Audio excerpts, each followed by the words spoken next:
Kapag ang isang tao ay nasa estado ng kabanalan, kapag ang isang tao ay nasa estado ng pakipag-ugnayan lagi sa ating Panginoon Diyos, hindi nalalayo siya sa kaharian ng Diyos. At anuman ang dumating sa kanyang mga sigalot sa buhay, at kung anuman ang humadlang sa kanyang dinaraanan, laging naandoon ang ating Panginoon Diyos umaantabay.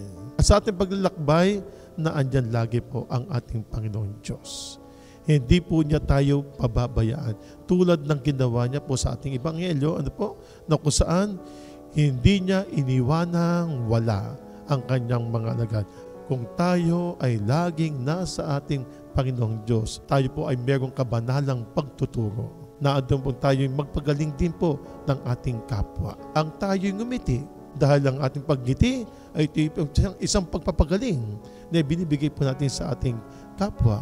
Ang tayo'y makitilang gumagawa ng mabuti. Ang paggawa natin ng mabuti ay tumitimo sa kanilang puso, sa kanilang isipan, upang sa gayon, ito ay kanilang tularan. Sa ating paglalakbay, ginawa, lagi po tayong maantabayanan, bantayan, gabayan ng ating Panginoong Hesus Kristo, ng ating Amang nasa langit, ang banal na Espiritu.